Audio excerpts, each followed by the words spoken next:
ನೆಹೆಮೀಯನ ಪುಸ್ತಕ 2ನೇ ಅಧ್ಯಾಯದಲ್ಲಿ ನೆಹೆಮೀಯನು ಬರುತ್ತಾನೆ. ಶೂಷಾನ್ ಎಂಬ ಕೋಟೆಯಿಂದ, ಪ್ಯಾಲೇಸ್ನಿಂದ ಉನ್ನತವಾದಂತಹ ಪದವಿಯನ್ನು, ಪ್ರಖ್ಯಾತಿಯನ್ನು ಬಿಟ್ಟು ಬಿಟ್ಟು ದೇವರು ಹೇಳಿದ್ದನ್ನು ಮಾಡುವುದಕ್ಕಾಗಿ ನೆಹೆಮೀಯ ತನ್ನನ್ನು ತಾನು ಒಪ್ಪಿಸಿಕೊಡ್ತಾನೆ. ಈಗ ಅವನು ಮಾಡಲಿಕ್ಕಿರುವ ಕೆಲಸವೇನೆಂದರೆ, ಒಂದು ಅದ್ಭುತವಾದಂತಹ ಆಲಯ ನಿರ್ಮಿಸುವಂಥವನಾಗಿದ್ದನು? ಇಲ್ಲ. ಒಂದು ಅದ್ಭುತವಾದ ಪ್ಯಾಲೇಸ್ ನಿರ್ಮಿಸುವಂಥವನಾಗಿದ್ದನು?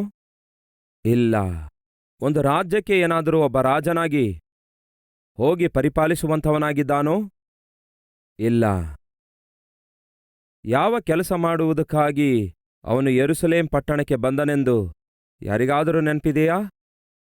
ಯಾವ ಕೆಲಸ ಮಾಡಲು ಬರ್ತಾನೆ? ಹೇಳ್ತೇನೆ ಕೇಳಿ. ಹಾಳು ಬಿದ್ದಿರುವ ಯೆರೂಸಲೇಮ್ ಗೋಡೆಗಳನ್ನು ರಿಪೇರ್ ಮಾಡಲು ಬರುತ್ತಿದ್ದಾನೆ. ಹೊಸದಾಗಿ ಕಟ್ಟುವುದಕ್ಕೋಸ್ಕರ ಅಲ್ಲ, ಹಳೆದಾಗಿರುವುದನ್ನೇ ಸರಿಪಡಿಸುವುದಕ್ಕಾಗಿ. ಸುಟ್ಟು ಹೋದ ಬಾಗಿಲುಗಳನ್ನು ತಿರುಗಿ ನಿಲ್ಲಿಸುವುದಕ್ಕಾಗಿ. ಈಗ ನನ್ನ ಪ್ರಶ್ನೆ ಏನೆಂದರೆ, ನಿಮಗೇನಿಷ್ಟ? ಹೊಸ ಬಟ್ಟೆ ಇಷ್ಟವೋ, ಹೊಸ ಡ್ರೆಸ್ ಇಷ್ಟವೋ, ಇಲ್ಲವೇ ಹಳೆಯ ಡ್ರೆಸ್ಸನ್ನೇ, ಹರಿದಿರುವ ಡ್ರೆಸ್ಸನ್ನೇ ಮತ್ತೆ ಹೊಲಿದುಕೊಂಡು ಮತ್ತೆ ಇಸ್ತಿರಿ ಮಾಡಿ ಹಾಕಿಕೊಳ್ಳುವುದು ನಿಮಗಿಷ್ಟವೋ? ಯಾವುದನ್ನು ಆರಿಸಿಕೊಳ್ತೀರಿ? ನಿಮ್ಮ ಮುಂದೆ ಹೊಸ ಬಟ್ಟೆ ಇರುತ್ತೆ, ಹೊಸ ಡ್ರೆಸ್ ಇರುತ್ತೆ, ಹೊಸ ಸೀರೆ ಇರುತ್ತೆ, ಅದನ್ನು ತೆಗೆದುಕೊಳ್ಳಬಹುದು. ಇಲ್ಲವೇ ಹಳೆಯ ಸೀರೆ, ಹರಿದೋಗಿರುವ ಸೀರೆ, ಇಲ್ಲವೇ ಹಳೆಯ ಅಂಗಿ ಇದೆ, ಅದನ್ನು ಹೊಲಿದುಕೊಂಡು ಹಾಕೊಳ್ಳೋದು ಇಷ್ಟಪಡ್ತೀರಾ? ಯಾವುದು ಇಷ್ಟಪಡ್ತೀರಿ?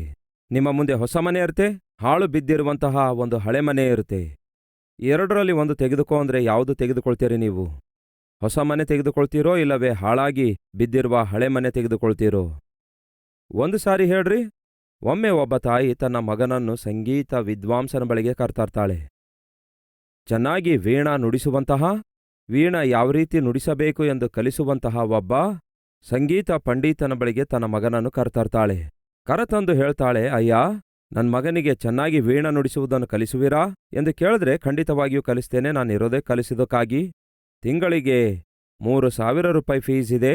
ನಿಮಗೊಂದು ವೇಳೆ ಅಷ್ಟು ದುಡ್ಡು ಕಟ್ಟುವ ಸಾಮರ್ಥ್ಯ ನಿಮಗಿರುವುದಾದರೆ ನಿಮ್ಮ ಮಗನನ್ನು ಜಾಯಿನ್ ಮಾಡಿಸಿ ಎಂದು ಹೇಳ್ತಾನೆ ಆ ಸಂಗೀತ ವಿದ್ವಾಂಸನು, ಪಂಡಿತನು. ಆಗ ಆ ತಾಯಿ ಹೇಳಿದ್ದೇನೆಂದರೆ, ಅಯ್ಯ, ನಿಮಗೊಂದು ವಿಷಯ ಹೇಳೋದನ್ನೇ ಮರೆತೆ. ಗತಕಾಲದಲ್ಲಿ ನನ್ನ ಮಗ ಬೇರೆ ಸಂಗೀತ ಪಂಡಿತನ ಬಳಿಯಲ್ಲಿ ಮ್ಯೂಸಿಕ್ ಕಲಿತಿದ್ದಾನೆ. ಹಾಗಾಗಿ ಆಲ್ರೆಡಿ ಸ್ವಲ್ಪ ಮಟ್ಟಿಗೆ ಕಲಿತುಕೊಂಡಿರೋದ್ರಿಂದ ನೀವೇನಾದರೂ ಸ್ವಲ್ಪ ಕನ್ಸೆಷನ್ ಕೊಡುವೀರಾ ಎಂಬುದಾಗಿ ಕೇಳ್ತಾಳೆ. ಆಗ ಆ ಪಂಡಿತನು ಹೇಳಿದ್ದೇನೆಂದರೆ, ಓಹೋ, ನಿಮ್ಮ ಮಗನು ಬೇರೆ ಕಡೆ ಮ್ಯೂಸಿಕ್ ಕಲಿತುಕೊಂಡಿದ್ದಾನೋ? ಹೌದಯ್ಯ ಅಂದಾಗ, ಹಾಗಾದ್ರೆ 5,000 ರೂಪಾಯಿ ತಿಂಗಳಿಗಾಗತ್ತೆ ನಿಮ್ಮ ಮಗನಿಗೆ ಮ್ಯೂಸಿಕ್ ಕಲಿಸಬೇಕಾದ್ರೆ ಎಂದು ಹೇಳ್ದ. ಆಕೆಗೆ ಅರ್ಥ ಆಗ್ಲಿಲ್ಲ. ಇದೇನಯ್ಯ, ನನ್ನ ಮಗ ಆಲ್ರೆಡಿ ಸ್ವಲ್ಪ ಕಲ್ತಿದ್ದಾನಲ್ಲವೇ ಬೇರೆ ಪಂಡಿತನ ಹತ್ತಿರ, ನೀವು ಕಡಿಮೆ ಮಾಡೋದ್ರ ಬದಲಿಗೆ ಮೊದಲು 3,000 ಅಂದವರು ಈಗ 5,000 ಆಗ್ತದ ಅಂತೀರಲ್ಲವೇ ಎಂದು ಕೇಳಿದ್ರೆ, ಆ ಪಂಡಿತನು ಹೇಳ್ತಾನೆ, ನಿಮ್ಮ ಮಗನು ಬೇರೆಯವರ ಕಡೆಯಲ್ಲಿ ಕಲ್ತಿದ್ದಾನಲ್ಲವೇ, ಅದೆಲ್ಲವನ್ನು ನಾನು ಖಾಲಿ ಮಾಡಬೇಕೀಗ. ಏನ್ ಮಾಡ್ಬೇಕಂತೆ? ಅದೆಲ್ಲ ಖಾಲಿ ಮಾಡಿದ ಹೊರತು ನಿಮ್ಮ ಮಗ ಏನು ಕಲೀಲಿಕ್ಕಾಗಲ್ಲ. ಏನಾದರೂ ಕಲಿಸುವ ಪ್ರಯತ್ನ ಮಾಡೋದಾದ್ರೆ, ಗುರುಗಳೇ ಹಾಗೆ ಅಲ್ವಲ್ಲ, ಅವರು ನನಗೆ ಕಲಿಸಿದ್ದೇನೆಂದರೆ ಎಂದು ನನಗೆ ಕಲಿಸಲು ಶುರು ಮಾಡ್ತಾನೆ. ಹಾಗಾಗಿ ಮೊದಲನೇದಾಗಿ ಇವನು ಏನೆಲ್ಲ ಕಲ್ತಿದ್ದಾನೋ ಅದನ್ನು ಪೂರ್ತಿಯಾಗಿ ಖಾಲಿ ಮಾಡಬೇಕು. ಪೂರ್ತಿ ಖಾಲಿ ಮಾಡುವುದಕ್ಕಾಗಿ 2,000, ಮತ್ತೆ ತುಂಬಿಸುವುದಕ್ಕಾಗಿ, ಮತ್ತೆ ಲೋಡ್ ಮಾಡುವುದಕ್ಕಾಗಿ 3,000, ಎಲ್ಲ ಒಟ್ಟಿಗೆ ಸೇರಿಸಿದ್ರೆ 5,000. ಅಂದರೆ ಅರ್ಥವೇನು? ಫ್ರೆಶ್ ಆಗಿ ಒಬ್ಬ ಸ್ಟೂಡೆಂಟ್ಗೆ ಕಲಿಸುವುದಕ್ಕಿಂತಲೂ ಅಲ್ಲಿ ಸ್ವಲ್ಪ ಇಲ್ಲಿ ಸ್ವಲ್ಪ ಅವರಿಂದ ಇವರಿಂದ ಕಲಿತು ಬಂದಿರುವ ಸ್ಟೂಡೆಂಟ್ಗೆ ಕಲಿಸೋದು ಬಹಳ ಕಷ್ಟ. ಇನ್ನೂ ಅರ್ಥ ಆಗುವಂತೆ ಹೇಳ್ತೇನೆ ಕೇಳಿ. ನಿದ್ರೆ ಮಾಡುತ್ತಿರುವವನನ್ನು ಎಬ್ಬಿಸುವುದು ಬಹಳ ಸುಲಭ, ನಿದ್ರೆ ಮಾಡುವಂತೆ ನಟಿಸುವವನನ್ನು ಎಬ್ಬಿಸುವುದು ಬಹಳ ಕಷ್ಟ. ನಿಮ್ಗೆ ಗೊತ್ತಲ್ಲ ನಿಮ್ಮ ಗಂಡನ ಸಂಗತಿ, ನಿಮ್ಮ ಹೆಂಡತಿಯ ಸಂಗತಿ ನಿಮಗೆ ಗೊತ್ತಲ್ಲವೋ? ಪ್ರಿಯ ಸಹೋದರ ಸಹೋದರಿಯರೇ, ದಯವಿಟ್ಟು ಕೇಳ್ರಿ. ನೆಹೆಮೀಯನು ಯೆರೂಸಲೇಮಿಗೆ ಯಾವ ಕೆಲಸ ಮಾಡಲು ಹೋಗ್ತಿದ್ದಾನೆ ಎನ್ನುವುದಾದರೆ, ಒಂದು ಪ್ಯಾಲೇಸ್ ಕಟ್ಟುವುದಕ್ಕಾಗಿ, ಅದ್ಭುತವಾದ ಆಲಯ ಕಟ್ಟುವುದಕ್ಕಾಗಿ ಹೋಗ್ತಾ ಇಲ್ಲ. ಹಾಳು ಬಿದ್ದಿರುವ, ಹಾಳಾಗಿರುವಂತಹ ಗೋಡೆಗಳನ್ನು ತಿರುಗಿ ನಿರ್ಮಿಸುವುದಕ್ಕಿಂತಲೂ ಸರಿಪಡಿಸುವುದಕ್ಕಾಗಿ ಬರ್ತಿದ್ದಾನೆ. ಅದು ಅಷ್ಟು ಸುಲಭವಾದ ಕೆಲಸ ಅಲ್ಲ. ನಮ್ಮಲ್ಲಿ ಬಹಳಷ್ಟು ಜನರಿಗೆ ಯಾವುದು ಇಷ್ಟ ಇರುತ್ತೆ ಗೊತ್ತಾ? ಮುಖ್ಯವಾಗಿ ಉದ್ಯೋಗ ಮಾಡುವ ಸ್ಥಳದಲ್ಲಿ ಸುಲಭವಾದ ಕೆಲಸ ಮಾಡಲು ಇಷ್ಟಪಡುತ್ತಾರೆ. ಕಷ್ಟಕರವಾದ ಕೆಲಸಗಳನ್ನೇನು ಮಾಡ್ತಾರೆ? ಅವನಿಗೆ ಕೊಟ್ರೆ ಚೆನ್ನಾಗಿರುತ್ತೆ, ಇವನಿಗೆ ಕೊಟ್ರೆ ಚೆನ್ನಾಗಿರುತ್ತೆ, ಆ ಕೆಲಸ ಅವನಿಗೆ ಕೊಟ್ರೆ ಚೆನ್ನಾಗಿರುತ್ತೆ, ನನಗೇನಾದ್ರೂ ಕೊಟ್ರೆ ಸಾಯ್ತೇನೆ. ನಮ್ಮ ಸೇವೆಯಲ್ಲಿಯೂ ಕೂಡ ಕೆಲವರು ಅಂಥವರು ಧಾವಿಸಿದ್ದಾರೆ. ಕಷ್ಟಪಡಲು ಇಷ್ಟಪಡಲ್ಲ. ಅವನಿಗೆ ಕೊಟ್ರೆ ಚೆನ್ನಾಗಿರುತ್ತೆ, ಇವನಿಗೆ ಕೊಟ್ರೆ ಚೆನ್ನಾಗಿರುತ್ತೆ, ಮತ್ತೊಬ್ಬರಿಗೆ ಕೊಟ್ರೆ ಚೆನ್ನಾಗಿರುತ್ತೆ. ಕಾರಣವೇನೆಂದರೆ ಅಭ್ಯಾಸ ಆಗ್ಬಿಟ್ಟಿದೆ.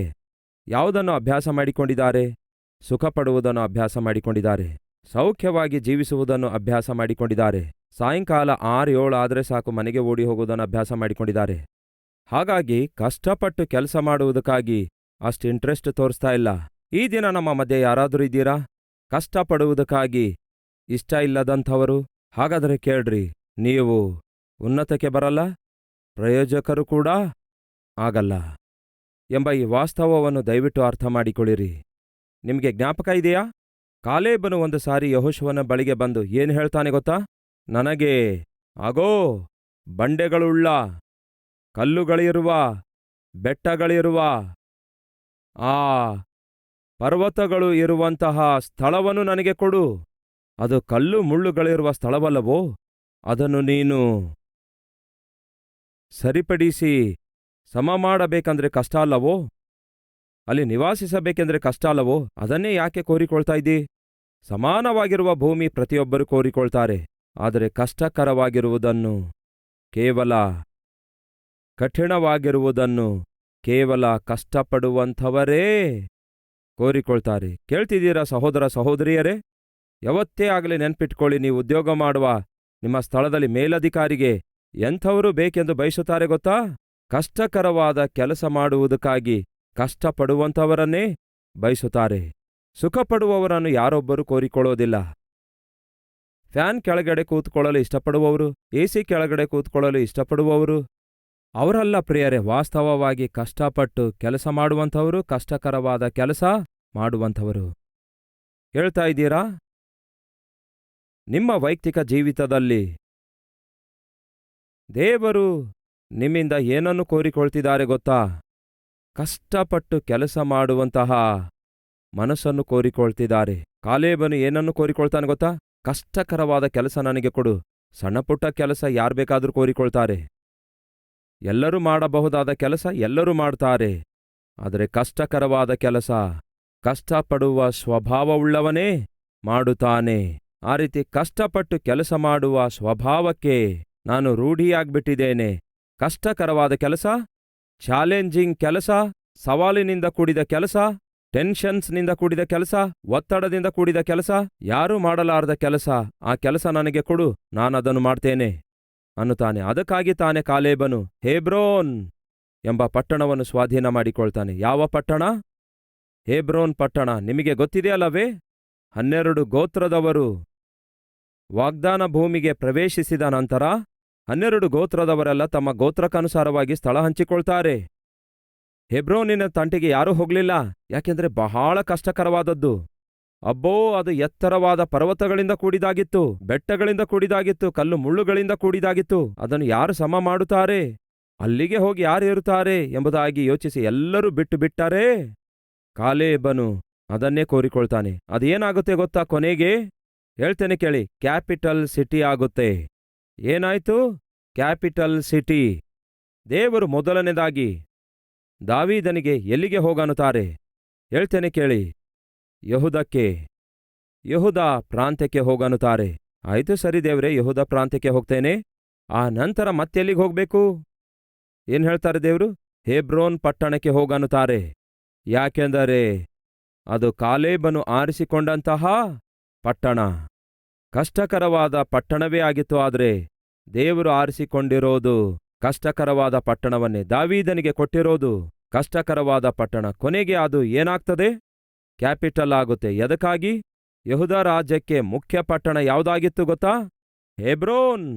ಹೇಳಿರಿ ಸಹೋದರ ಸಹೋದರಿಯರೇ, ಕಷ್ಟಪಡುವವರೇ ಒಂದು ದಿನ ಸುಖವನ್ನು ಹೊಂದಿಕೊಳ್ತಾರೆ, ಅನೇಕರಿಗೆ ಸುಖಪಡಿಸುತ್ತಾರೆ. ಈ ದಿನ ನಿಮಗೆ ಕಷ್ಟಪಡುವ ಸ್ವಭಾವ ಇಲ್ಲವೋ? ಸುಲಭವಾದ ಜಾಬ್ಗಳನ್ನೇ ಹುಡುಕುತ್ತಾ ಇದ್ದೀರೋ? ಸುಲಭವಾದ ಕೆಲಸ ಮಾಡಬೇಕೆಂದು ಹುಡುಕುತ್ತಿದ್ದೀರೋ? ಯಾವುದೇ ಟೆನ್ಷನ್ ಇಲ್ಲದಂತಹ, ಯಾವುದೇ ಒತ್ತಡ ಇಲ್ಲದಂತಹ, ಮನೆಗೆ ಹೋದ ಕೂಡಲೇ ಹಾಯಾಗಿ ಯಾವುದೇ ಟೆನ್ಷನ್ ಇಲ್ಲದೆ ಮಲಗುವಂತಹ ಕೆಲಸ ಹುಡುಕುತ್ತಾ ಇದ್ದೀರಾ? ಅದಕ್ಕೆ ಕಾರಣ ಗೊತ್ತಾ? ನಿಮಗೆ ಸೋಮರಿ ಎಂಬ ದೆವ್ವ ಹಿಡಿದಿದೆ. ಯಾವ ದೆವ್ವ ಹಿಡಿದಿದೆ? ಸೋಮರಿತನ ಎಂಬ ದೆವ್ವ ಹಿಡಿದಿದೆ. ನಿಮಗೆ ಸುಖ ಬಹಳ ಹೆಚ್ಚಾಗ್ಬಿಟ್ಟಿದೆ. ಹಾಗಾಗಿ ಕಷ್ಟಪಡಲು ನೀವು ಇಷ್ಟಪಡ್ತಿಲ್ಲ. ಅದು ಒಳ್ಳೆಯದಲ್ಲ. ವಾಸ್ತವದಲ್ಲಿ ನೆಹೆಮೀಯನಿಗೆ ದೇವರು ಕೊಟ್ಟ ಕೆಲಸ ಬಹಳ ಕಷ್ಟಕರವಾದದ್ದು. ಯಾವುದು ಕಷ್ಟಕರವಾಗಿತ್ತು? ರಿಪೇರ್. ಏನದು? ರಿಪೇರ್ ಮಾಡುವ ಕೆಲಸ. ರಿಪೇರ್ ಮಾಡುವುದು ಅಷ್ಟು ಸುಲಭವೋ? ಇಲ್ಲ ಪ್ರಿಯರೇ, ಬಹಳ ಕಷ್ಟಕರವಾಗಿರುತ್ತೆ. ಸ್ಟೋವ್ ಸರಿಯಾಗಿ ಉರಿಯುವುದಿಲ್ಲ. ಆಗೇನ್ ಮಾಡ್ಬೇಕು ಹೇಳಿ? ರಿಪೇರ್ ಮಾಡಬೇಕು. ಬೈಕ್ ಕೆಲವೊಂದು ಸಾರಿ ಸರಿಯಾಗಿ ಓಡಲ್ಲ. ಆಗೇನ್ ಮಾಡ್ಬೇಕು ಹೇಳಿ? ರಿಪೇರ್ ಮಾಡಬೇಕು. ನಿಮ್ಮ ಬೈಕ್ ರಿಪೇರ್ಗಾಗಿ ಬಂತು ಅಂದ್ಕೊಳ್ಳಿ, ಎಲ್ಲಿಗೆ ತೆಗೆದುಕೊಂಡು ಹೋಗ್ತೀರಿ? ಶೋರೂಮಿನ ಸರ್ವಿಸ್ ಸೆಂಟರ್ಗೆ ತೆಗೆದುಕೊಂಡು ಹೋಗ್ತೀರಿ. ಅವ್ರೇನ್ ಮಾಡ್ತಾರೆ ಗೊತ್ತಾ? ರಿಪೇರ್ ಮಾಡುವುದಿಲ್ಲ. ಏನ್ ಮಾಡ್ತಾರೆ ಗೊತ್ತಾ? ರೀಪ್ಲೇಸ್ ಮಾಡುತ್ತಾರೆ. ಯಾವುದಾದ್ರೂ ಪಾರ್ಟ್ ಹಾಳಾಗಿದೆ ಅಂದ್ಕೊಳ್ಳಿ, ಆ ಪಾರ್ಟ್ ರಿಪೇರ್ ಮಾಡಲ್ಲ ಅವರು. ಏನ್ ಮಾಡ್ತಾರೆ? ಹೊಸ ಪಾರ್ಟನ್ನೇ ಹಾಕ್ಬಿಡ್ತಾರೆ. ಅರ್ಥವಾಯ್ತಾ? ಕೇವಲ ಮೆಕ್ಯಾನಿಕ್ ಮಾತ್ರವೇ ಏನ್ ಮಾಡ್ತಾನೆ? ರಿಪೇರ್ ಮಾಡ್ತಾನೆ. ಮೆಕ್ಯಾನಿಕ್ ಮಾತ್ರವೇ ರಿಪೇರ್ ಮಾಡ್ತಾನೆ. ಆ ಮೆಕ್ಯಾನಿಕ್ ಕಷ್ಟಪಟ್ಟು ರಿಪೇರ್ ಮಾಡುವುದನ್ನು ಕಲಿತುಕೊಂಡಿದ್ದಾನೆ. ಹೇಳಿರಿ ಸಹೋದರ ಸಹೋದರಿಯರೇ, ನೀವು ಹಾಸ್ಪಿಟಲ್ಗೆ ಹೋದ್ರೆ ಡಾಕ್ಟರ್ ಏನ್ ಮಾಡ್ತಾರೆ? ರಿಪೇರ್ ಮಾಡ್ತಾರೆ. ಹೃದಯಕ್ಕೆ ಏನಾದರೂ ಸಮಸ್ಯೆ ಬಂದ್ರೆ ಏನ್ ಮಾಡ್ತಾರೆ? ರಿಪೇರ್ ಮಾಡ್ತಾರೆ. ಒಂದು ದಿನ ಒಬ್ಬ ಮೆಕ್ಯಾನಿಕ್ ಕೆಲಸ ಮಾಡೋವನ ಬಳಿಗೆ ಹಾರ್ಟ್ ಸ್ಪೆಷಲಿಸ್ಟ್ ಡಾಕ್ಟರ್ ಬರ್ತಾರೆ. ತಮ್ಮ ಬೈಕನ್ನು ರಿಪೇರ್ ಮಾಡುವಂತ ಹೇಳಿ ಕೊಡ್ತಾನೆ. ಆ ಬೈಕಿಗೆ ಇರುವಂತಹ ಇಂಜನ್ ಪೂರ್ತಿಯಾಗಿ ಬಿಚ್ಚಿ ರಿಪೇರ್ ಮಾಡ್ತಿದ್ದ. ಆಗ ಆ ಬೈಕ್ ರಿಪೇರ್ ಮಾಡುವ ಮೆಕ್ಯಾನಿಕ್ ಹೇಳ್ತಾನೆ, ಸರ್, ನನಗೂ ನಿಮಗೂ ಏನ್ ದೊಡ್ಡ ಡಿಫ್ರೆನ್ಸ್ ಇದೆ? ನೀವೇನೋ ಹೃದಯ ರಿಪೇರ್ ಮಾಡ್ತೀರಿ, ನಾನೇನೋ ಇಂಜಿನ್ ರಿಪೇರ್ ಮಾಡುತ್ತೇನೆ. ಇಂಜಿನ್ ರಿಪೇರ್ ಮಾಡಿ ನಿಮಗೆ ಚೆನ್ನಾಗಿ ನಿಮ್ಮ ಬೈಕ್ ಸ್ಟಾರ್ಟ್ ಆಗುವಂತೆ ಮಾಡ್ತಿದ್ದೇನೆ. ಹಾಗೆ ನೀವು ಹೃದಯ ರಿಪೇರ್ ಮಾಡಿ ಚೆನ್ನಾಗಿ ಹೃದಯ ಕೆಲಸ ಮಾಡುವಂತೆ ಮಾಡ್ತೀರಿ. ಅದಕ್ಕೆ ನಿಮಗೂ ನನಗೂ ಏನು ಮಹಾ ಡಿಫ್ರೆನ್ಸ್ ಇದೆ ಸಾರ್ ಎಂದು ಡಾಕ್ಟರ್ಗೆ ಈ ರೀತಿ ಗೇಲಿ ಮಾಡುತ್ತಾ ಮಾತಾಡುತ್ತಾನೆ. ಆಗ ಡಾಕ್ಟರ್ ಅವರು ಹೇಳಿರುವ ಮಾತೇನು ಗೊತ್ತಾ? ನೀನು ಇಂಜಿನ್ ರಿಪೇರ್ ಮಾಡ್ತಾ ಇದೀಯಾ, ನೋಡ್ತಿದ್ದೀರಲ್ಲವೇ ಸಾರ್ ನಾನು ಯಾವ ರೀತಿ ರಿಪೇರ್ ಮಾಡ್ತಿದ್ದೇನೆಂದು. ಮತ್ತೆ ನೀವು ಹಾರ್ಟ್ ರಿಪೇರ್ ಮಾಡ್ತೀರಿ ಅಂದ. ಅಯ್ಯೋ ಮೂರ್ಖನೇ, ನಿನಗೂ ನನಗೂ ಬಹಳ ಡಿಫ್ರೆನ್ಸ್ ಇದೆ. ಯಾವ ಡಿಫ್ರೆನ್ಸ್ ಇದೆ ಡಾಕ್ಟರೇ? ನೀನು ಇಂಜಿನ್ ಆಫ್ ಮಾಡಿ ರಿಪೇರ್ ಮಾಡುತ್ತಿ, ಅದೇ ರೀತಿ ನಾನು ಕೂಡ ನಿನ್ನ ಹೃದಯ ಆಫ್ ಮಾಡಿ ರಿಪೇರ್ ಮಾಡಿದ್ರೆ ನೀನು ಸಾಯ್ತಿ. ನಿನ್ನ ಹೃದಯ ಆಫ್ ಮಾಡದಂತೆ ಆನ್ನಲ್ಲಿ ಇಡುವಂತಹ ರಿಪೇರ್ ಮಾಡುತ್ತಿರುವುದರಿಂದಲೇ ನಾನು ಹಾರ್ಟ್ ಸ್ಪೆಷಲಿಸ್ಟ್ ಆಗಿದ್ದೇನೆ. ನೀನೇನೋ ಮೆಕ್ಯಾನಿಕ್ ಆಗಿದ್ದಿ. ಹೇಳಿ ಸಹೋದರ ಸಹೋದರಿಯರೇ, ನಮ್ಮ ಕರ್ತನು ನೀವು ಇನ್ನು ಹೋಗಲಾರದೆಯೇ ನಿಮ್ಮ ಜೀವಿತವನ್ನು ಸರಿಪಡಿಸುವಂತಹ ಸ್ಪೆಷಲಿಸ್ಟ್ ಆಗಿದ್ದಾರೆ. ಈ ದಿನ ದೇವರು ರಿಪೇರ್ ಮಾಡ್ತಿದ್ದಾರೋ ಅಥವಾ ರೀಪ್ಲೇಸ್ ಮಾಡ್ತಿದ್ದಾರೋ ಏನಂತೀರಿ ನೀವು? ಕುಟುಂಬ ಒಡೆದು ಹೋಗಬೇಕಾದಂತಹ ಸಮಯದಲ್ಲಿ ದೇವರೇನ್ ಮಾಡ್ತಾರೆ? ರಿಪೇರ್ ಮಾಡ್ತಾರೆ.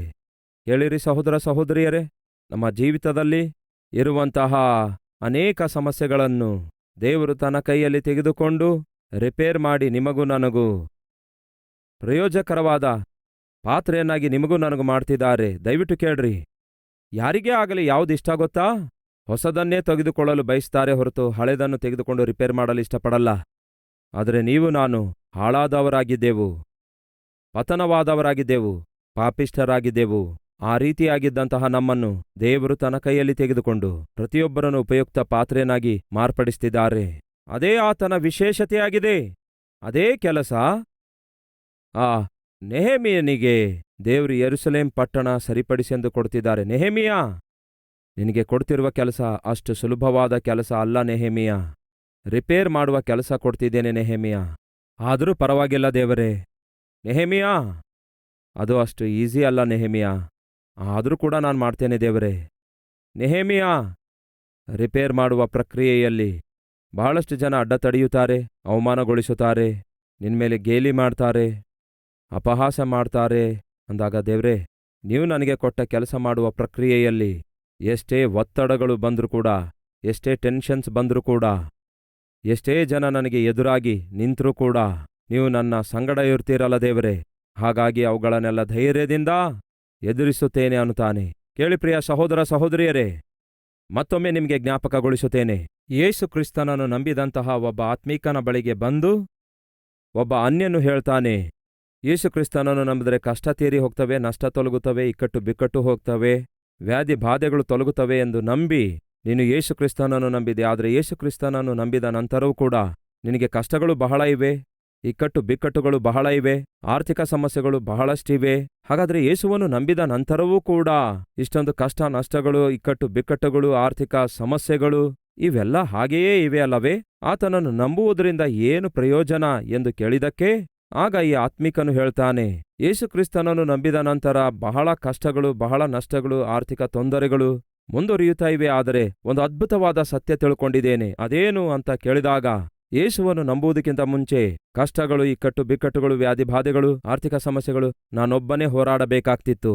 ಆದರೆ ಯೇಸುವನ್ನು ನಂಬಿದ ನಂತರ ಆತನು ನನ್ನ ಪರವಾಗಿ ಹೋರಾಡ್ತಿದ್ದಾನೆ, ನನಗೆ ಜಯವನ್ನೂ ಅನುಗ್ರಹಿಸುತ್ತಿದ್ದಾರೆ. That is the difference. ಅದು ಯೇಸುವನ್ನು ನೀವು ನಂಬುವುದಾದ್ರೆ ಹೊಂದಿಕೊಳ್ಳುವಂತಹ ದೊಡ್ಡ ಭರವಸೆ. ಏನದು? ನೀವು ಒಬ್ಬರೇ ಹೋರಾಟದಲ್ಲಿ ಇಲ್ಲ. ನಿಮ್ಮ ಪರವಾಗಿ ನನ್ನ ದೇವರು ಹೋರಾಡುತ್ತಾರೆ. ಕಷ್ಟಗಳು ಬರ್ತವೆ, ಇಕ್ಕಟ್ಟು ಬಿಕ್ಕಟ್ಟುಗಳು ಬರ್ತವೆ, ಆಟಂಕಗಳು ಬರುತ್ತವೆ, ಕೇಳ್ರಿ. ಆದರೆ ದೇವರು ನಿಮ್ಮ ಸಂಗಡ ಇರುವುದಾದ್ರೆ ನೀವು ಒಬ್ಬಂಟಿಗರಾಗಿ ಹೋರಾಡುವ ಅವಶ್ಯಕತೆ ಇಲ್ಲ. ನೆಹೆಮೀಯ, ನಾನು ನಿನಗೆ ಕೊಟ್ಟ ಜವಾಬ್ದಾರಿಕೆ ಬಹಳ ಕಷ್ಟಕರವಾಗಿದೆ, ಪ್ರಯಾಸದಿಂದ ಕೂಡಿದಾಗಿದೆ. ಕೆಡವು ಹಾಕಲ್ಪಟ್ಟಿರುವ ಗೋಡೆ ತಿರುಗಿ ನಿರ್ಮಿಸುವುದಷ್ಟು ಸುಲಭ ಅಲ್ಲ. ಹೀಯಾಳಿಸುವಂಥವರು ಹೀಯಾಳಿಸುತ್ತಾರೆ, ಅಭ್ಯಂತರಪಡಿಸುವವರು ಅಭ್ಯಂತರಪಡಿಸುತ್ತಾರೆ. ಸುಟ್ಟು ಹೋಗಿ ಹಾಳು ಬಿದ್ದಿರುವಂತಹ ಗೋಡೆಗಳನ್ನು ತಿರುಗಿ ನಿರ್ಮಿಸುವುದು ಸುಲಭವಲ್ಲ. ಆದರೂ ಪರವಾಗಿಲ್ಲ ದೇವರೇ, ನಾನು ಮಾಡ್ತೇನೆ. ಯಾಕೆಂದರೆ ನನಗೆ ನೀವು ಆ ಕೆಲಸ ಕೊಟ್ಟಿದ್ದೀರಿ. ಯಾವ ಕೆಲಸವನ್ನು ನೀವು ನನಗೆ ಅಷ್ಟೊಂದು ನಂಬಿಕೊಟ್ಟಿದ್ದೀರೋ ಆ ಕೆಲಸ ಎಷ್ಟೇ ಕಷ್ಟ ಆಗಿದ್ರೂ ಕೂಡ ನಾನು ಮಾಡಿ ಮುಗಿಸುತ್ತೇನೆ. ಯಾಕೆಂದರೆ ಅಂತಹ ಕೆಲಸ ನೀವು ನನಗೆ ಕೊಟ್ಟಿರೋದಾದರೆ ನೀವು ನನಗೆ ನಂಬಿರುವುದರಿಂದಲೇ ನೀವು ನನಗೆ ಕೊಟ್ಟಿದ್ದೀರಿ. ನೀವು ನನ್ನನ್ನು ನಂಬಿರುವುದರಿಂದಲೇ ನಿಮ್ಮ ನಂಬಿಕೆಯನ್ನು ನಾನು 600 ಆಗಲಿ 106 ಆಗಲಿ ಭಂಗಪಡಿಸುವ ಪ್ರಯತ್ನ ಮಾಡಲ್ಲ. ಸಹೋದರ ಸಹೋದರಿಯರೇ, ದಯವಿಟ್ಟು ಕೇಳ್ರಿ. ಈ ದಿನ ಉದ್ಯೋಗ ಮಾಡುವ ಸ್ಥಳದಲ್ಲಿ ನಿಮ್ಮ ಮೇಲಧಿಕಾರಿ ಯಾವುದಾದ್ರೂ ಒಂದು ಕೆಲಸ ನಿಮಗೆ ಕೊಟ್ಟಿರೋದಾದ್ರೆ ಅದನ್ನು ನೀವು ಮಾಡ್ತೀರೆಂಬ ನಂಬಿಕೆಯಿಂದ ಕೊಟ್ಟಿದ್ದಾರೆ. ನೀವು ನೆಪಗಳನ್ನು ಹೇಳಿ, ಆ ಕಾರಣ ಹೇಳಿ, ಈ ಕಾರಣ ಹೇಳಿ, ಅದರಿಂದ ಇದರಿಂದ ಈ ಕೆಲಸ ಆಗ್ತಾ ಇಲ್ಲ ಎಂಬುದಾಗಿ ನೀವು ನೆಪ ಹೇಳುವುದಕ್ಕಾಗಿ ಅಲ್ಲ. ಮತ್ತೊಮ್ಮೆ ಹೇಳ್ತೇನೆ ಕೇಳಿ, ನೆಪ ಹೇಳುವವರು ಏನು ಸಾಧಿಸಲಾರರು? ಸಾಧಿಸುವಂಥವರು ಯಾವ ನೆಪ ಹೇಳುವುದೂ ಇಲ್ಲ. ನೀವು ನೆಪ ಹೇಳ್ತಾ ಇರುವುದಾದರೆ ನೀವು ಸೋಮಾರಿ ಎಂದರ್ಥ. ಕೊಟ್ಟ ಕೆಲಸ ಮಾಡಲು ಕೈಲಾಗಲಾರದೆ ನೆಪ ಹೇಳಿ ತಪ್ಪಿಸಿಕೊಳ್ತೀರಿ. ಕಾರಣ ಏನೆಂದರೆ ನೀವು ಸೋಮಾರಿಯಾಗಿರೋದ್ರಿಂದ. ಸೋಮಾರಿಗಳು ಯಾವತ್ತೇ ಆಗಲಿ ಒಂದಲ್ಲ ಒಂದು ನೆಪ ಹೇಳುತ್ತಲೇ ಇರುತ್ತಾರೆ. ಫಲಿತವಾಗಿ ಏನು ಕೂಡ ಸಾಧಿಸಲಾರದೆಯೇ ಚೆದರಿ ಹೋಗ್ತಾರೆ. ನಿಮ್ಮ ಜೀವಿತದಲ್ಲಿ ನೀವು ಸಾಧಿಸುವಂಥವನಾಗಿರಬೇಕಾದ್ರೆ ಯಾವತ್ತೇ ಆಗಲಿ ನೆಪ ಹೇಳುವಂತಹ ಪ್ರಯತ್ನ ಮಾಡಬಾರದು, ನೆಪ ಹುಡುಕುವ ಪ್ರಯತ್ನ ಮಾಡಬಾರದು. ನೀವು ನೆಪಗಳನ್ನು ಹುಡುಕಿದರೂ ನೆಪಗಳನ್ನು ಹೇಳಿದರೂ ನೀವು ಸೋಮಾರಿ ಎಂದರ್ಥ, ನಿಮ್ಮ ಕೈಲಾಗಲ್ಲ ಎಂದರ್ಥ. ಆದರೆ ನೆಹೆಮೀಯ ಅಂಥವನಲ್ಲ. ಒಂದು ತೀರ್ಮಾನ ತೆಗೆದುಕೊಳ್ತಾನೆ, ಯೆರೂಸಲೇಮನ್ನು ತಿರುಗಿ ನಿರ್ಮಿಸುವುದಕ್ಕಾಗಿ. ಅಂದರೆ ಯೆರೂಸಲೇಮಿನ ಸುತ್ತಲೂ ಇರುವ ಗೋಡೆ ಕೆಡವಲ್ಪಟ್ಟಿರುವಾಗ, ಹಾಗೆ ಕೆಡವಲ್ಪಟ್ಟಿರುವ ಏರಿಯಾಸ್ಗಳಲ್ಲಿ ತಿರುಗಿ ನಿರ್ಮಿಸುವುದಕ್ಕಾಗಿ, ಸುಡಲ್ಪಟ್ಟಿರುವ ಬಾಗಿಲುಗಳನ್ನು ನಿಲ್ಲಿಸುವುದಕ್ಕಾಗಿ ದೇವರು ನನ್ನನ್ನು ನಂಬಿ ಕೆಲಸ ಕೊಟ್ಟಿದ್ದಾರೆ. ಆದುದರಿಂದ ಆತನು ನನ್ನನ್ನು ನಂಬುವುದೇ ಬಹು ದೊಡ್ಡ. ಹೇಳ್ರಿ, ಏನಾಗಿದೆ? ಮತ್ತೊಮ್ಮೆ ಪ್ರಶ್ನಿಸ್ತೇನೆ, ಪ್ರೀತಿಸಲ್ಪಡುವುದು ಶ್ರೇಷ್ಠವೋ ನಂಬಲ್ಪಡುವುದು ಶ್ರೇಷ್ಠವೋ? ಹೇಳ್ರಿ. ನಂಬಲ್ಪಡುವುದೇ. ಕೇಳ್ತಿದ್ದೀರಾ ಪ್ರಿಯರೇ? ಅದು ಗಂಡನಾಗಿರ್ಬೋದು, ಹೆಂಡತಿಯಾಗಿರಬಹುದು. ನಂಬಲ್ಪಡುವುದೇ ಶ್ರೇಷ್ಠ. ಒಂದು ವಿಷಯ ಹೇಳ್ತೇನೆ ಕೇಳಿ. ಒಮ್ಮೆ ಒಬ್ಬ ಗಂಡ ಬಹಳಷ್ಟು ಕುಡಿದು ಮನೆಗೆ ಬಂದು ಊಟ ಮಾಡೋಣ ಎಂದು ಪ್ರಯತ್ನಿಸಿದಾಗ ಕುಡಿದು ಮತ್ತನಾಗಿ ಆ ಟೇಬಲ್ ಮೇಲೆ ಇರುವಂತಹ ಪಾತ್ರೆಗಳ ಮೇಲೆ ಬಿದ್ದ. ಆ ಪಾತ್ರೆಗಳೆಲ್ಲ ಕೆಳಗ್ಬಿದ್ದುವು. ಇನ್ನೇನು ತಿನ್ನೋಣ ಅಂದ್ಕೊಂಡು ಮೆಲ್ಲಗೆ ಹೋಗಿ ಮಲಗಿಕೊಂಡ. ಬೆಳಗ್ಗೆ ಎದ್ದ ತಕ್ಷಣವೇ ಅವನ ಹೆಂಡತಿ ಟೇಬಲ್ ಮೇಲೆ ಒಂದು ಚೀಟಿ ಬರೆದಿಟ್ಟಳು. ನೋಡ್ರಿ, ನಿಮಗಾಗಿ ಒಳ್ಳೆ ಬ್ರೇಕ್ಫಾಸ್ಟ್ ಮಾಡಿಟ್ಟಿದ್ದೇನೆ, ರೆಡಿ ಮಾಡಿಟ್ಟಿದ್ದೇನೆ, ಚೆನ್ನಾಗಿ ಬ್ರೇಕ್ಫಾಸ್ಟ್ ಮಾಡಿರಿ. ಬಟ್ಟೆಗಳನ್ನು ಕೂಡ ಇಸ್ತಿರಿ ಮಾಡಿಟ್ಟಿದ್ದೇನೆ, ಬಟ್ಟೆಗಳನ್ನು ಹಾಕಿಕೊಳ್ಳ್ರಿ. ಚೆನ್ನಾಗಿ ನೀವು ಎದ್ದು ನಿಮ್ಮ ಆಫೀಸ್ಗೆ ಹೋಗಿರಿ. ನನಗೆ ಗ್ರಾಸರೀಸ್ ಬೇಕು, ಅಂದರೆ ಮನೆಯಲ್ಲಿ ರ್ಯಾಷನ್ನಿನ ಸಾಮಾನುಗಳು ಬೇಕು, ನಾನು ಮಾರ್ಕೆಟ್ಗೆ ಹೋಗುತ್ತೇನೆ ಎಂಬುದಾಗಿ ಸ್ಲಿಪ್ ಇಟ್ಟು ಹೋಗ್ತಾಳೆ. ಯಾವತ್ತೂ ಆ ರೀತಿ ಮಾಡಲಿಲ್ಲ. ಎಂದಾದರೂ ಕುಡಿದು ಬಂದು ಇಂತಹ ವೇಷ ಮಾಡಿದ್ರೆ ಛೀ ಅಂತ ಉಗಿದು ಬೈದು ಕೆರ್ಚಾಡ್ತಿದ್ದಳು. ಇಂತಹ ನನ್ನ ಹೆಂಡತಿ ಈ ದಿನ ಯಾಕೆ ನನಗೆ ಛೀ ಅಂತ ಉಗಿದು ಬೈಯದೆ ಕಿರ್ಚಿ ಕೂಗಾಡಲಾರದಂತೆ, ಸ್ವಲ್ಪವೂ ಸಿಟ್ಟಾಗದಂತೆ? ನೋಡ್ರಿ, ನಿಮಗಾಗಿ ಬ್ರೇಕ್ಫಾಸ್ಟ್ ಸಿದ್ಧ ಮಾಡಿಟ್ಟಿದ್ದೇನೆ, ಅಲ್ಲಿ ಬಟ್ಟೆ ಕೂಡ ಇಸ್ತಿರಿ ಮಾಡಿಟ್ಟಿದ್ದೇನೆ, ಚೆನ್ನಾಗಿ ಸ್ನಾನ ಮಾಡಿ ಹೋಗ್ರಿ, ಆ ಬಟ್ಟೆ ಉಟ್ಕೊಂಡು ಹೋಗ್ರಿ ಅಂತ ಯಾಕೆ ಹೇಳಿದಳು? ಆಶ್ಚರ್ಯವೆನಿಸಿತು. ಈ ಮಾತು ನಾನು ಹೇಳ್ತಿರುವಾಗ ಕೆಲವು ಸಹೋದರರು ಅಂದುಕೊಳ್ತಾ ಇರಬಹುದು, ನನಗೂ ಕೂಡ ಅಂತಹ ಹೆಂಡತಿ ಸಿಕ್ಕರೆ ಎಷ್ಟು ಚೆನ್ನಾಗಿರುತ್ತೆ. ಎಲ್ಲ ಕೆಟ್ಟ ಕೆಟ್ಟ ಕೆಲಸ ಮಾಡಿ ಮನೆಗೆ ಬಂದರೂ ಸಹ ನನ್ನನ್ನು ಪ್ರೀತಿಸಿ ಚೆನ್ನಾಗಿ ಎಲ್ಲ ಕೆಲಸ ಮಾಡಿಕೊಟ್ಟು ಪ್ರೀತಿ ಮಾಡುವಂತಹ ಇಂತಹ ಒಳ್ಳೆ ಹೆಂಡತಿ ನನಗೂ ಇದ್ರೆ ಎಷ್ಟು ಚೆನ್ನಾಗಿರುತ್ತೆ ಅಂದುಕೊಳ್ತಾ ಇದ್ದೀರಾ? ಬರ್ತಿದ್ದೇನೆ, ಅಲ್ಲಿಗೆ ಬರ್ತೇನೆ. ಈ ಗಂಡನಿಗೇನೂ ಅರ್ಥ ಆಗ್ಲಿಲ್ಲ. ಆಫೀಸ್ಗೆ ಹೋಗೋದನ್ನು ಬಿಟ್ಟು ಮನೆಯಲ್ಲೇ ಕೂತ್ಕೊಳ್ತಾನೆ, ಹೆಂಡತಿ ಬಂದ್ರೆ ನೋಡೋಣ ಎಂಬುದಾಗಿ. ಯಾಕೆ ನೀನು ನನಗೆ ಛೀ ಅಂತ ಬೈಯೋದನ್ನು ಬಿಟ್ಟು, ಕಿರ್ಚಿ ಕೂಗಾಡುವುದನ್ನು ಬಿಟ್ಟು, ಬಾಯಿಗೆ ಬಂದಂತೆ ಬೈದು ಕಿರ್ಚಾಡೋದನ್ನು ಬಿಟ್ಟು ಈ ಎಲ್ಲಾ ಕೆಲಸ ಮಾಡಿಟ್ಟೆ, ಯಾಕೆ ಹೀಗೆ ಮಾಡ್ದೆ ಎಂದು ಕೇಳಿದ್ರೆ ಹೆಂಡತಿ ಹೇಳ್ತಾಳೆ, ರಾತ್ರಿ ನೀವು ಕುಡಿದು ಮತ್ತೇರಿ ಬಿದ್ದಿದ್ದೀರಲ್ಲವೇ, ನಿಮ್ಮನ್ನು ತಗೊಂಡೋಗಿ ಮಂಚದ ಮೇಲೆ ಮಲಗಿಸಿದೆ. ಆ ರೀತಿ ಮಂಚದ ಮೇಲೆ ಮಲಗಿಸಿದ ಮೇಲೆ ನಿಮ್ಮ ಶೂಗಳನ್ನು ತೆಗೆದೆ, ನಿಮ್ಮ ಶರ್ಟ್ ಕೂಡ ಬಿಚ್ಚಿದೆ. ಹಾಗೆ ಬಿಚ್ಚುತ್ತಿರುವಾಗ ನೀವೇನ್ ಹೇಳಿದ್ರಿ ಗೊತ್ತಾ? ದಯವಿಟ್ಟು ನನಗೆ ಟಚ್ ಮಾಡಬೇಡ, ನನಗೆ ಮದುವೆ ಆಗಿದೆ, ನಾನೊಬ್ಬ ಗಂಡನಾಗಿದ್ದೇನೆ, ನಾನು ನನ್ನ ಹೆಂಡತಿಗೆ ಮೋಸ ಮಾಡಲ್ಲ ಎಂದು ನೀವು ಹೇಳಿ ಒದರುವಾಗ ನಾನು ಕೇಳಿದೆ. ನಿಮ್ಗೇನಾದರೂ ಅರ್ಥವಾಯ್ತಾ? ಅವನಂದುಕೊಳ್ತಾನೆ ಅವನು ಕುಡಿದು ಮತ್ತನಾಗಿ ಎಲ್ಲೋ ಬಿದ್ದಿದ್ದಾನೆ, ಯಾರೋ ಪರಸ್ತ್ರೀ ಬಂದು ಅವನ ಬಟ್ಟೆ ತೆಗೆಯುತ್ತಿದ್ದಾಳೆ ಅಂದುಕೊಂಡು ಅವನು ಒದರುತ್ತಾ ಹೇಳ್ತಾನೆ, ನೀನು ನನಗೆ ಮುಟ್ಟುವ ಯಾವ ಹಕ್ಕು ಇಲ್ಲ, ನಾನು ಒಬ್ಬ ನಂಬಿಗಸ್ತಳಾದ ಹೆಂಡತಿಗೆ ಗಂಡನಾಗಿದ್ದೇನೆ, ಇಂತಹ ಕೆಟ್ಟ ಕೆಲಸ ಮಾಡುವವನು ನಾನು ಅಲ್ಲ. ಕುಡಿದ ಮತ್ತಿನಲ್ಲಿಯೂ ಕೂಡ ನೀವು ಆ ಮಾತು ಹೇಳ್ತಿರುವಾಗ ನನಗೆ ಅನಿಸಿತು, ಜೀವಿತ ಕಾಲವೆಲ್ಲ ನಾನು ನಿಮಗೆ ನಂಬಿಗಸ್ತಳಾದ ಹೆಂಡತಿಯಾಗಿ ಇರಬೇಕು ಎಂದು. ಪ್ರಿಯ ಸಹೋದರ ಸಹೋದರಿಯರೇ, ಜೀವಿತದಲ್ಲಿ ಎಲ್ಲದಕ್ಕಿಂತಲೂ ಶ್ರೇಷ್ಠವಾದದ್ಯಾವುದು ಗೊತ್ತಾ? ಪ್ರೀತಿಸಲ್ಪಡುವಂಥದ್ದಲ್ಲ. ಹೇಳ್ರಿ, ಏನಾಗಿದೆ? ನಂಬಿಕೆ ಹೊಂದುವಂಥದ್ದಾಗಿದೆ. ಕೇಳ್ತಿದ್ದೇನೆ ಸಹೋದರರೇ, ನಿಮ್ಮಲ್ಲಿ ಎಷ್ಟು ಜನ ಅಂಥ ನಂಬಿಕೆ ನಿಮ್ಮ ಹೆಂಡತಿಗೆ ಕೊಟ್ಟಿದ್ದೀರಿ? ಸಹೋದರಿಯರೇ, ಕೇಳ್ತಿದ್ದೇನೆ, ನಿಮ್ಮಲ್ಲಿ ಎಷ್ಟು ಜನ ನಿಮ್ಮ ಗಂಡಂದಿರಿಗೆ ಆ ನಂಬಿಕೆಯನ್ನು ಕೊಟ್ಟಿದ್ದೀರಿ? 600 ಆಗಲಿ 106 ಆಗಲಿ ನನ್ನ ಗಂಡ ನನ್ನ ಹೆಂಡತಿ ತಪ್ಪು ಮಾಡೋದಿಲ್ಲ ಎಂಬ ನಂಬಿಕೆ ನಾವು ಕೊಡುವವರಾಗಿರೋದಾದ್ರೆ ನಮ್ಮ ಕುಟುಂಬ ಸ್ವರ್ಗದಂತಿರುತ್ತೆ, ಎಷ್ಟೋ ಅದ್ಭುತವಾಗಿರುತ್ತೆ. ಈ ದಿನ ಒಂದು ಮಾತು ಕೊಡ್ತೀರಾ ಸಹೋದರರೇ ಸಹೋದರಿಯರೇ? ಮಾತು ಕೊಡುವೀರಾ? 600 ಆಗಲಿ 106 ಆಗಲಿ ನನ್ನ ಕುಟುಂಬದಲ್ಲಿ ನನ್ನ ಹೆಂಡತಿಗೆ ನಂಬಿಕೆಗೆ ದ್ರೋಹ ಮಾಡಲ್ಲ, ನನ್ನ ಗಂಡನಿಗೆ ನಂಬಿಕೆಗೆ ದ್ರೋಹ ಮಾಡಲ್ಲ ಎನ್ನುವಂಥವರಿದ್ರೆ ಕೈ ತೋರಿಸುವಿರಾ? ದೇವರು ನಮ್ಮ ನಂಬಿಕೆಯನ್ನು ನಮ್ಮ ನಿರ್ಣಯವನ್ನು ಘನಪಡಿಸುವಂಥವರಾಗಿದ್ದಾರೆ.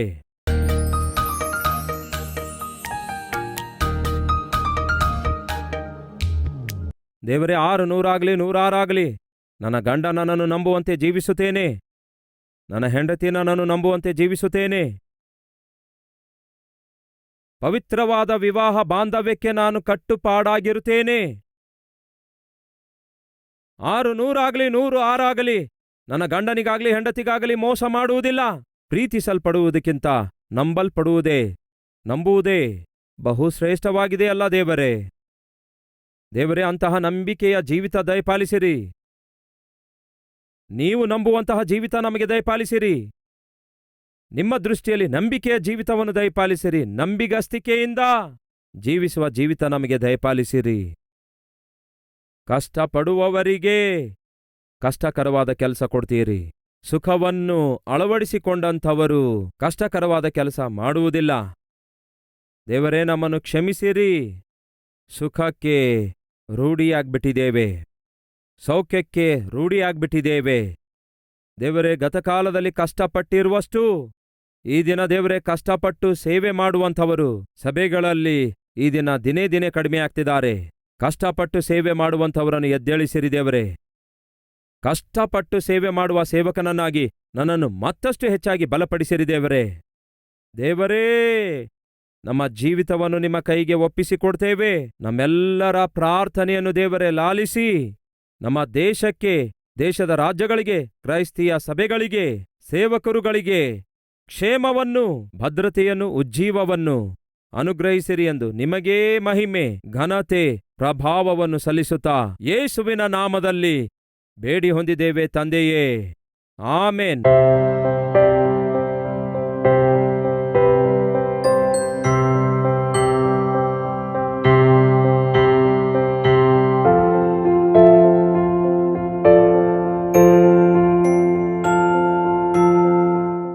ನಮ್ಮ ವಿಳಾಸ Calvary, post box number 30, Kukatpally, Hyderabad 72.